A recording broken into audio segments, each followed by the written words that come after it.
যারা আরজি করে place of অকারেন্সকে ভেঙে দিতে পারে, যে ঘটনাকে কেন্দ্র করে পাহাড় থেকে সাগর পর্যন্ত মহিলারা স্বতঃস্ফূর্তভাবে প্রতিবাদ করছেন কোন রাজনৈতিক দলের যেভাবে মধ্যরাত্রে মানুষের ঢল নেমেছে, তো স্বাভাবিকভাবেই একটা মঞ্চ ভেঙে সেটাকে বন্ধ করা যাবে না।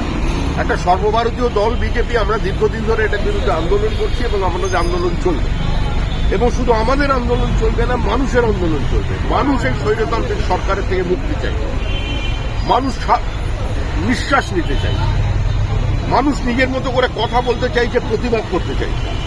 গোটা হসপিটাল ক্যাম্পাসকে একটা বাজার বানিয়ে ফেলেছে, গোটা শিক্ষাক্ষেত্রকে একটা খোলা বাজার। অনার্স পেতে গেলে টাকা দিতে হবে, পাস করতে গেলে, সার্টিফিকেট পেতে গেলে বিভিন্ন সরকারি আধিকারিককে, যারা এখন বিভিন্ন জায়গায় সুপার হয়ে বসে আছেন, তারা টাকা নেবেন। আজকে আরজি করের সুপার চলে যাওয়ার আগে বললেন ঘুঘুর বাসা আছে, আমি প্রতিবাদ করার চেষ্টা করেছি, ঘুঘুর বাসাটা চিহ্নিত করে দিয়ে যান। 4 ঘন্টার মধ্যে তাকে আবার একটি অন্য জায়গায় তার প্লেসমেন্ট হয়ে গেল। কি কারণে? সুতরাং সরকার এখন মানুষকে ভয় পায়।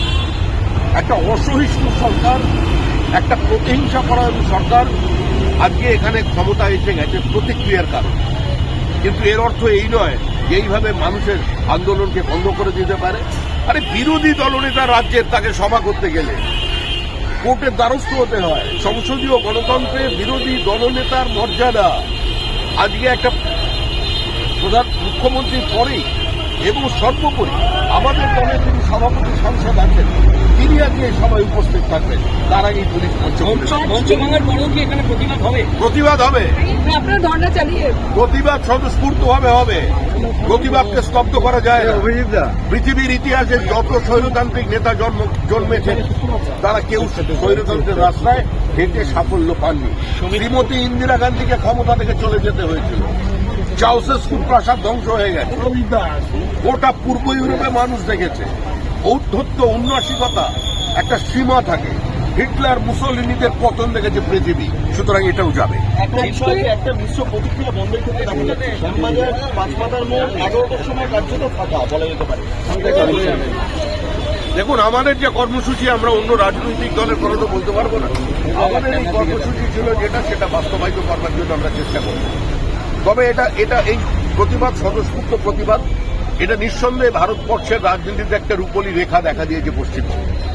মানুষ যদি এইভাবে যে কোনো সরকারের বিরুদ্ধে, আমাদের সরকারও হতে পারে, যে কোনো সরকারের অগণতান্ত্রিক, স্বৈরতান্ত্রিক, কোনো স্বৈরাচারী কোনো কার্যক্রমের বিরুদ্ধে, কোনো পদক্ষেপের বিরুদ্ধে মানুষ এভাবে রাস্তায় নামে, মানুষ যদি এবার দুর্নীতির বিরুদ্ধে রাস্তায় নামে, মানুষ যদি চাকরি বিক্রির প্রতিবাদে এই ধরনের প্রতিবাদ করে পশ্চিমবঙ্গের মহিলারা, তাহলে নিঃসন্দেহে চালিয়েছিল তাদের মধ্যে একজন ইতিমধ্যে প্রেস বাইট দিচ্ছেন এবং তিনি স্বীকার করছেন যে আমরা বেশ কয়েকজন ছেলেপুলে নিয়ে গিয়েছিলাম, কিন্তু পুলিশ এখনো পর্যন্ত তাকে গ্রেপ্তার করতে পারল না। মিডিয়া পেয়ে গেল।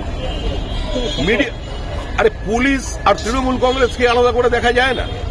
পরিকল্পিতভাবে বেলগাছিয়া থেকে, উত্তর 24 পরগনার বেলগাছিয়া দক্ষিণ দমদমের ছেলেরা গিয়েছিল, কয়েকজনকে তো চিহ্নিত করেছে, সিসিটিভি ফুটেজে তাদের ছবি দেখা যাচ্ছে। তারপরে কোথায় অ্যারেস্ট করেছে পুলিশ? তো সঞ্জয়কে ধনঞ্জয় বানাতে চাইছে।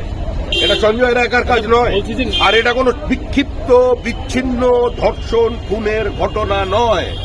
একটা পরিকল্পিত ষড়যন্ত্রের শিকার হয়েছে এই মেয়ে। পুলিশের সোশ্যাল সাইটে গিয়ে সাধারণ মানুষ চিহ্নিত করে দিচ্ছে সোশ্যাল সাইটে। এর থেকে দুর্ভাগ্যজনক একটা প্রশাসনের পক্ষে আর কি হতে পারে? এখানে পুলিশ বলে কোনো জিনিস অবশিষ্ট আছে নাকি? পুলিশ বলে কিছু নেই।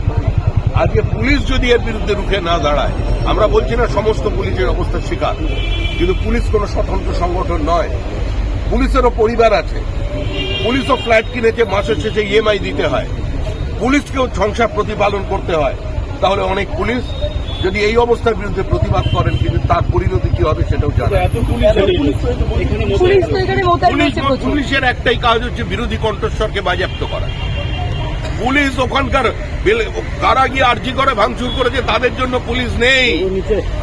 পুলিশ এমন তদন্ত করবে যে কামদুনিতে অপরাধীরা ছাড়া পেয়ে যাবে। আর পুলিশ এখানেও যে তদন্ত প্রক্রিয়া শুরু করেছে, যাতে এখানে ওই একটা সঞ্জয়কে সামনে নিয়ে এসে যত দোষ নন্দ ঘোষ হিসেবে তাকে সরিয়ে দেবে। মুখ্যমন্ত্রী রাস্তায় নামছে, আজকে মুখ্যমন্ত্রী মমতা বন্দ্যোপাধ্যায় রাস্তায় নামছে ফাঁসির ডোরিনা ক্রসিং পর্যন্ত মুখ্যমন্ত্রী আজকে রাস্তায় নামছেন, ফাঁসির দাবিতে রাস্তায় নামছেন। কিসের ফাঁসির দাবি? বুদ্ধদেব ভট্টাচার্যের স্ত্রী মীরা ভট্টাচার্য রাস্তায় নেমে ফাঁসির দাবি জানিয়েছিলেন। আজকে মীরা ভট্টাচার্য রাস্তায় নামা উচিত, যদিও বুদ্ধদেব বাবু মারা গেছেন, তিনি এই মুহূর্তে শোকসন্তপ্ত পরিবার সম্পর্কে আমার মন্তব্য করা উচিত নয়, কিন্তু ইতিহাস তো ইতিহাসই। মীরা ভট্টাচার্য রাস্তায় নেমে কলকাতার বিভিন্ন জায়গায় ধনঞ্জয়ের ফাঁসির দাবি জানিয়েছেন। আর একা সঞ্জয়ের ফাঁসি হবে কেন? একা সঞ্জয় কাজ করতে পারিনি। আজকে মীরা ভট্টাচার্য রাস্তায় নামুন, সেদিনের কথা স্মরণ করে রাস্তায় নামুন।